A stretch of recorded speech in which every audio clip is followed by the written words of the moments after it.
Se você procurar por tutoriais de maquiagem do século XVIII, vai encontrar sempre a mesma coisa. Um pancake ou uma base branca com a mó cara de fantasma, um blush redondo estilo festa junina e essa boquinha com formato de coração. E absolutamente nada disso bate com as referências da época.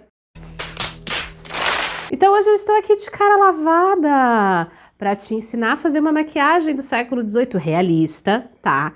Com base nas referências originais da época, mas usando produtos modernos e seguros, sem aquele monte de bobagem tóxica que eles tacavam na cara. Meu nome é Pauline Kisler, eu sou a sua fada madrinha da história da moda e você está no canal da Modista do Desterro.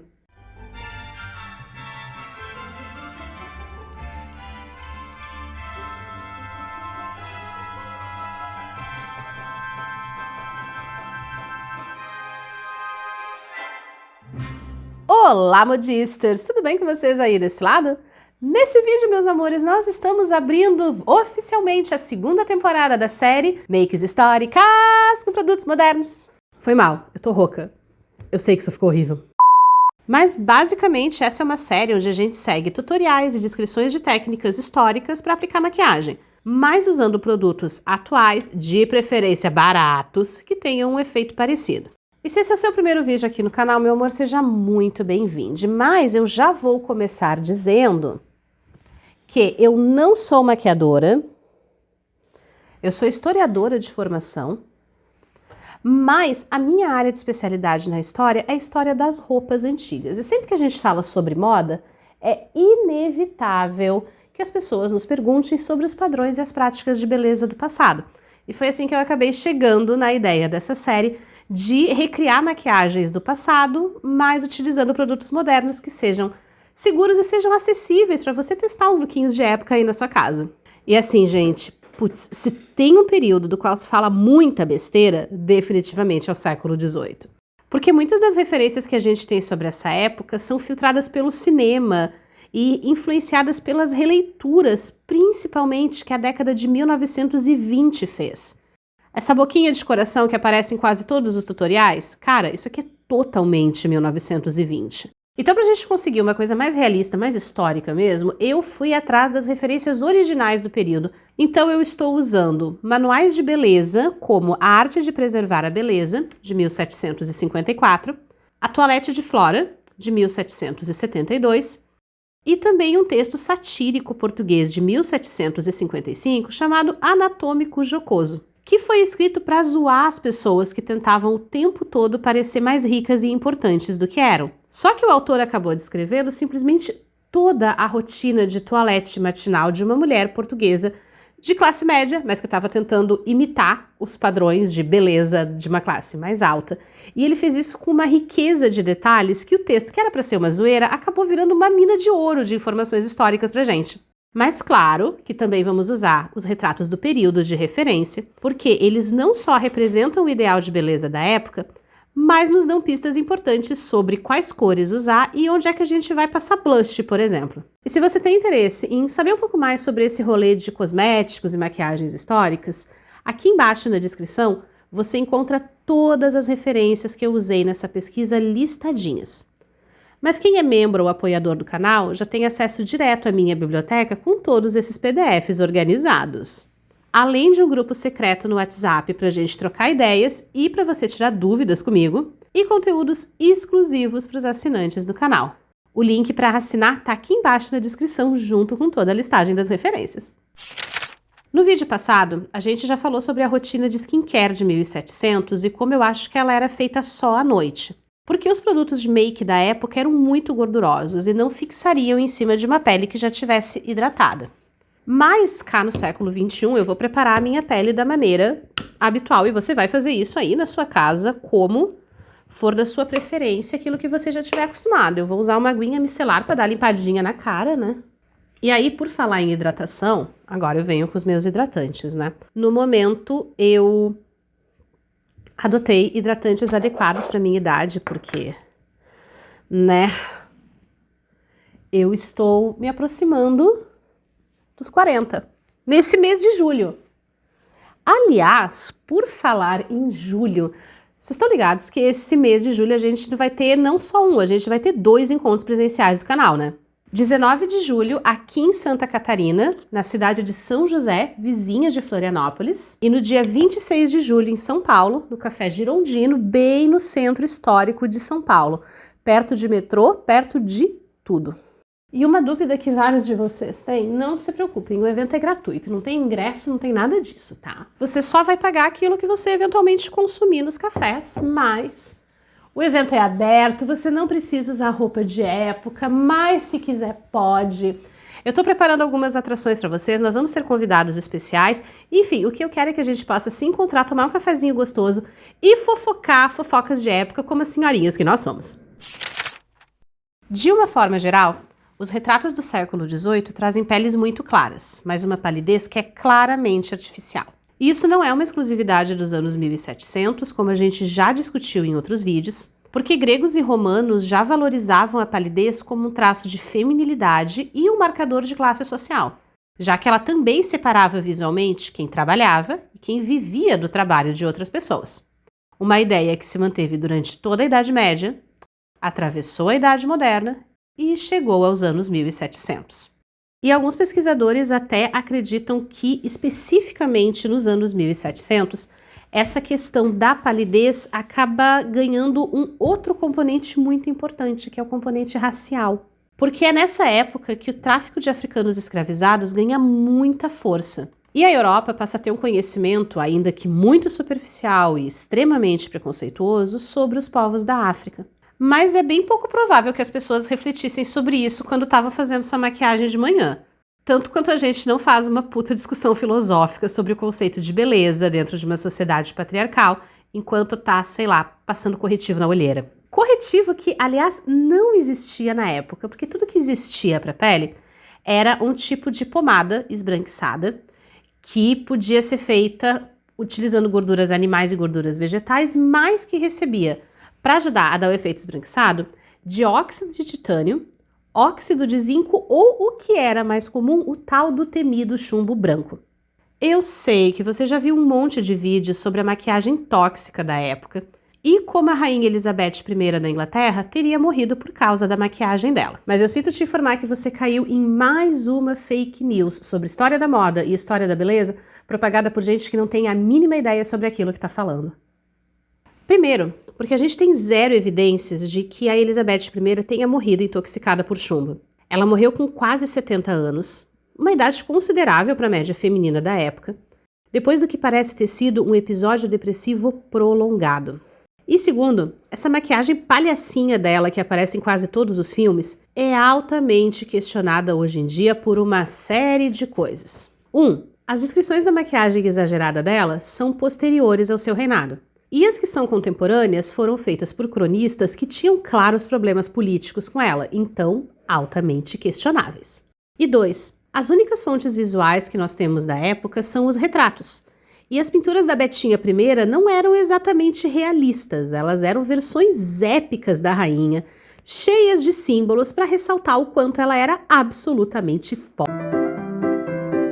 Hoje em dia, muitos pesquisadores consideram que os retratos da Elizabeth I são projeções de poder e de símbolos que a galera da época dela conseguia entender, e não necessariamente registros realistas da aparência dela. E uma outra questão importante é que essa base branca que ela supostamente utilizava tem receitas que foram registradas por escrito na época. Então a gente sabe exatamente quais eram os ingredientes, quais eram as proporções dele e dá para recriar essas receitas. Algo que já foi feito em laboratório graças a Erin Parsons, que é uma grande colecionadora de maquiagens históricas. E o resultado é que não, a base de chumbo não dava essa cobertura que parece um cimento da cara do palhaço It, mas sim uma coisa esbranquiçada, porém translúcida, que ainda deixava a textura real da pele perceptível. E é exatamente esse efeito que nós vamos tentar recriar agora, mas utilizando produtos modernos. O efeito que a gente quer é uma coisa pálida, meio porcelana, o que lembra bastante algumas makes coreanas e chinesas da atualidade. Então, aqui dentro eu tenho a minha base, que é a número 2 da Hydra Glow, da Nina Secrets.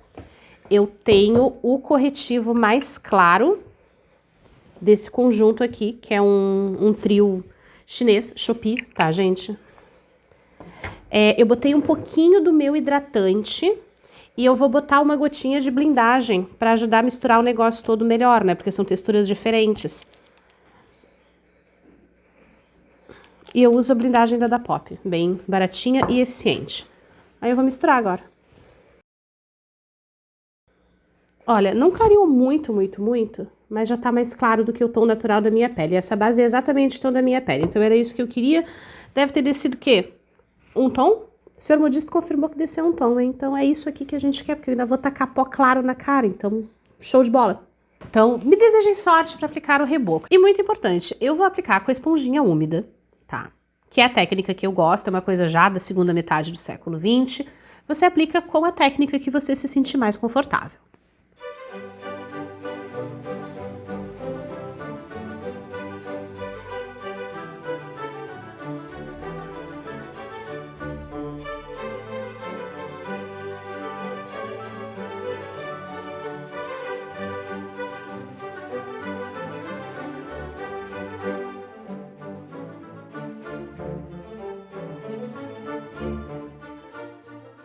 Ah, tia modista, mas o que eles usavam na época se eles não utilizavam esponjinha? Que não existia esponjinha de maquiagem na época ainda. Como os produtos da época eram muito densos, eles aplicavam com toalhinhas de linho, e isso está descrito no Anatômico Jocoso, que a mulher tinha várias toalhinhas de linho e pedacinhos de algodão também em cima da bancada da sua... Ai, faltou a palavra agora. Da sua cômoda de toalete. E que aí ela tinha uma toalhinha para cada produto e tinha toalhinha para tirar o excesso ainda. Que é precisamente o que eu vou fazer agora, porque a minha sobrancelha desapareceu, né? Bom, é uma coisa importante, não tinha nada nem parecido com contorno, com iluminador, com corretivo de iluminação, nada disso. E aí vem o blush. Rouge, como se chamava na época. Não é esse rouge, gente. E se você olhar os quadros, vai perceber que o lance é meio chinelada na cara mesmo. Existia tanto blush cremoso quanto blush em pó, e as duas versões coexistiam, não tinha uma regra de qual era utilizado. E uma coisa importante também, eu nunca encontrei nada nas fontes da época falando sobre harmonização da cor do blush com o tom da pele, tom do cabelo, roupa, nada do tipo que a gente faz hoje. A cor do blush parece ser, pelas fontes da época, uma coisa que está muito mais ligada a status social e algumas questões políticas do que qualquer outra coisa. Em Versalhes, o blush era obrigatório por lei para as mulheres da nobreza e predominava o vermelho em formato cremoso. Mas fora da corte, as francesas costumavam usar tons mais rosados, também em formato cremoso. Algo que parece ter sido comum também em Portugal, na Espanha e na Itália. Já na Inglaterra, se usava mais o blush em pó, um pouco mais discreto, e isso era uma questão política. Os ingleses diziam que as francesas pareciam um bando de bonecas de louça mal pintadas. E os franceses diziam que as inglesas não tinham nem graça e nem cor nas bochechas. Como eu sou muito apaixonada por esse retrato da Madame de Saint-Maurice, que era francesíssima, eu vou de blush vermelho. Mas se você olhar bem a pintura, você vai perceber que o blush dela não está concentrado só na bochecha. Além de ele ter um formato diferente na bochecha, a gente tem esse blush espalhado em outras áreas do rosto. O principal é a área das bochechas, num formato meio triangular que não tem nada a ver com as posições em que se aplica blush hoje. Tem blush no canto interno do olho, numa posição semelhante a alguns contornos atuais para alongar o nariz, no queixo, na ponta do nariz, e uma pigmentação muito discreta no fim do olho, perto da sobrancelha. Me desejem sorte, já deixem o like de vocês nesse vídeo, só por causa da minha coragem de passar esse negócio na cara. Aqui tem coragem.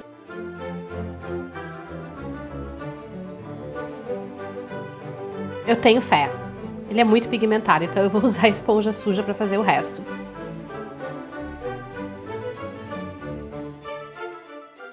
Tá um negócio absurdamente exagerado? Tá, mas eu achei engraçado. Tá, eu acho que quando passar o pó vai dar uma melhorada. Mas uma coisa que é muito doida sobre o blush do século XVIII é que tinha uma certa carga erótica dele. Porque a literatura, com uma certa frequência, descreve como as mulheres posicionavam o blush no rosto de maneira a simular as áreas da pele que ficavam avermelhadas depois do ato sexual. O século XVIII adorava uma putaria, gente. A era vitoriana também, tá? A diferença é que a era vitoriana era um pouco mais eficiente em esconder isso embaixo do tapete.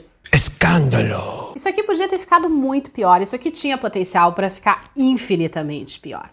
Mas vamos ao pó. Elas utilizavam pó? Bastante pó, porém não era o mesmo tipo de pó que se utilizava nos cabelos e nas perucas. No Toilet of Flora tem uma receita para o pó aromatizado com flor de laranjeira, que é basicamente uma farinha de arroz ou um amido de milho peneirado muito fino e que daria o efeito de um pó translúcido moderno. Então é exatamente isso que eu vou usar, mas elas usavam pó branco com dióxido de titânio mesmo e óxido de zinco e talco, tá? Que aí você consegue deixar o negócio bem esbranquiçado. E é uma quantidade ofensiva de pó, então já se preparem.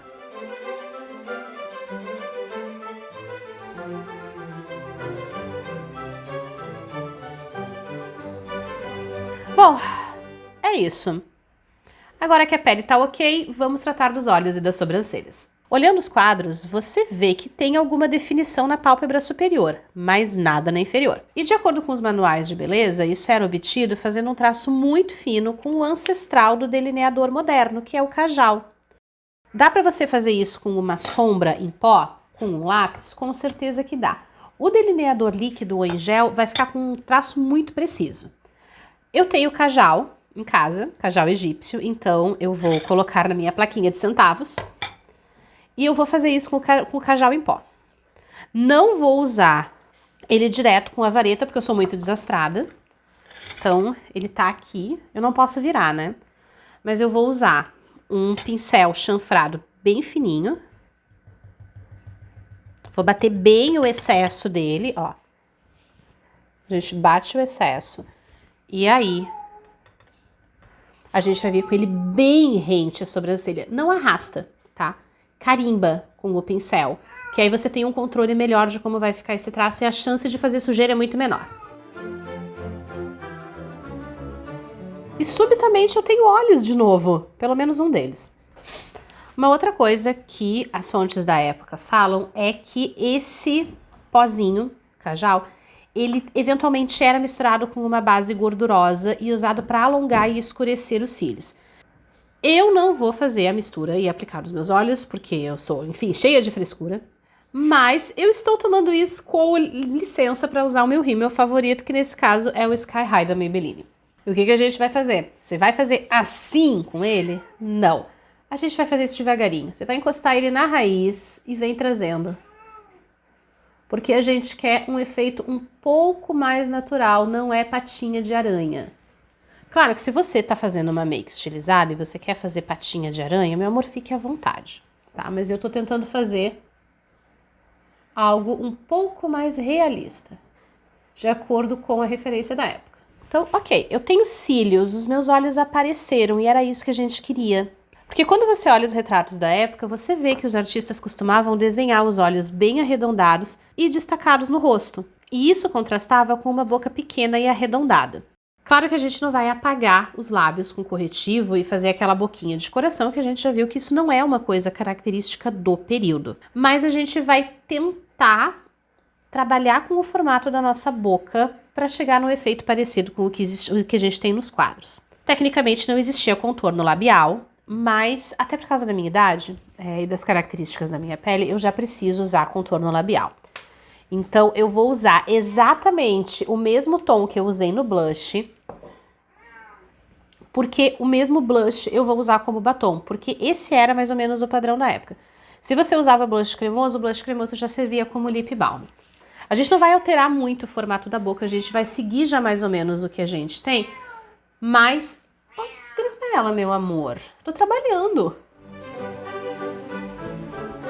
Temos a nossa boquinha de botão de rosa. E as sobrancelhas da época eram modeladas, tá, gente? Porque esses formatos aqui não são nem um pouco naturais e tem várias receitas de fluidos para remover pelos nos livros da época. Mas as sobrancelhas não eram nem muito finas nem muito cheias. E essa trend de sobrancelha laminada definitivamente não orna com os looks da época. As sobrancelhas da época eram penteadas e o desejável era um formato arredondado mesmo, com pouca angulação. E eu nunca encontrei nenhum material da época que falasse sobre formatos específicos para harmonizar com o rosto. E isso parece ser uma coisa muito característica do século XX já mesmo. Mas a sobrancelha da Madame de Saint Maurice é bem mais natural que a minha, obviamente, até porque eu tenho correção com micropigmentação. Então agora que eu já limpei e dei uma penteada na sobrancelha, eu preciso preencher ela de alguma forma. Tem algumas coisas aqui que preciso preencher ainda. O que as mulheres da época faziam? Elas queimavam o cravo da Índia, aquele cravo de botar em docinho, e aí elas riscavam a pele e faziam o preenchimento. Então a gente pode tranquilamente usar um conjunto de sombras mesmo.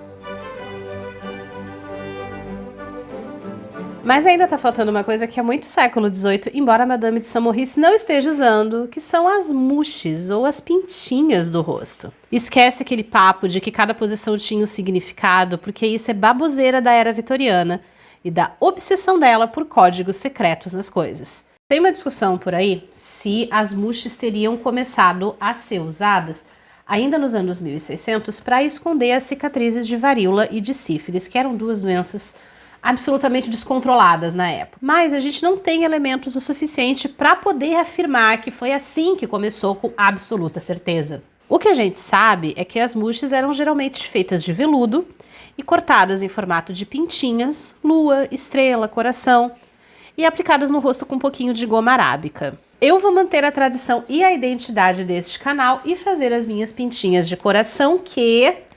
Vocês vivem me perguntando se elas são recortadas? Não, gente, eu faço à mão livre com delineador líquido, tá?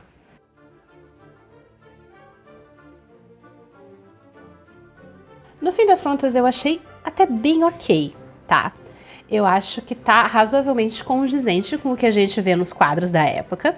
Mas ainda tá faltando alguma coisa, porque o problema é que essas maquiagens, elas só fazem algum sentido quando a gente coloca o restante das coisas da época na volta. Neste caso, a minha peruca estilo 1780. E um lookinho brasileiro da mesma época, com saia de roubar TV e tudo, tá? Mas para conferir o traje completo, você vai ter que se inscrever aqui no canal, ativar as notificações e acompanhar as próximas atualizações.